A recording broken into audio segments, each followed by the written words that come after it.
নমস্কাৰ বন্ধুসকল, আপোনালোকে চাই আছে খেল প্ৰেমী আছাম আৰু নৰ্থ ইষ্ট ইউনাইটেড এফচিৰ ছ'চিয়েল মিডিয়া হেণ্ডেলসমূহত প্ৰকাশ কৰিছে তথ্য যে তেওঁলোকে দুজনকৈ নতুন বিদেশী প্লেয়াৰ ছাইন কৰিছে।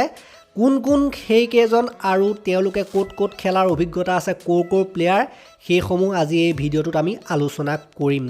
চ' প্ৰথমগৰাকী প্লেয়াৰ হৈছে স্পেইনৰ প্লেয়াৰ আৰু তেখেতৰ নাম হৈছে জন গাস্তানাগা।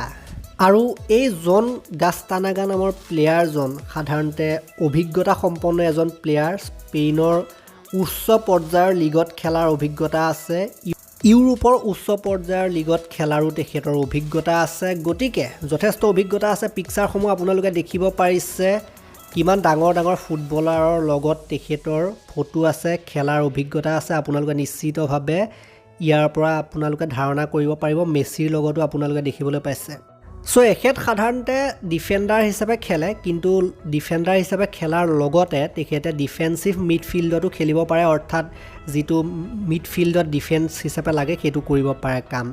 চ' নেক্সট প্লেয়াৰজনৰ নাম হৈছে মাইকেল জেকবছন। এখেত ডেনমাৰ্কৰ প্লেয়াৰ, ডেনিছ প্লেয়াৰ, আৰু এখেতেও ডেনমাৰ্কৰ জাতীয় দলত খেলাৰ অভিজ্ঞতা আছে। 5খন খেল এখেতে ডেনমাৰ্কৰ মুখ্য দলত খেলিছিল, গতিকে সেইটো এটা যথেষ্ট ভাল অভিজ্ঞতা বুলি আমি ক'ব লাগিব। এইজনে আণ্ডাৰ-17 শ্ৰেষ্ঠ খেলুৱৈ এৱাৰ্ডো জিকিছিল। সেই এৱাৰ্ডটো তেখেতে 2002 চনত জিকিছিল। অৱশ্যে যথেষ্ট সময় হৈ গৈছে আণ্ডাৰ-17 বেষ্ট প্লেয়াৰ জিকাৰ সময়ছোৱা যদি আমি কথা ক'বলৈ যাওঁ। আৰু তেওঁ মুখ্যতঃ ডিফেণ্ডাৰ হিচাপে খেলা দেখা যায়।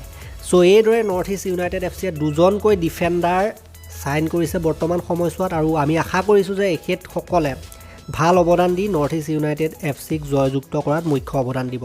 চ' আজি এয়াই আছিলে খবৰ। যদিহে ভাল পালে এটা লাইক দিব, শ্বেয়াৰ কৰিব। খেলৰ বিভিন্ন খবৰ বাতৰিৰ বাবে আপোনালোকে চেনেলটোৰ লগত জড়িত হৈ থাকিব। তাৰ বাবে আপোনালোকে চেনেলটো ছাবস্ক্ৰাইব কৰি ঘণ্টাটো দবাই থৈ যাবলৈ নাপাহৰিব।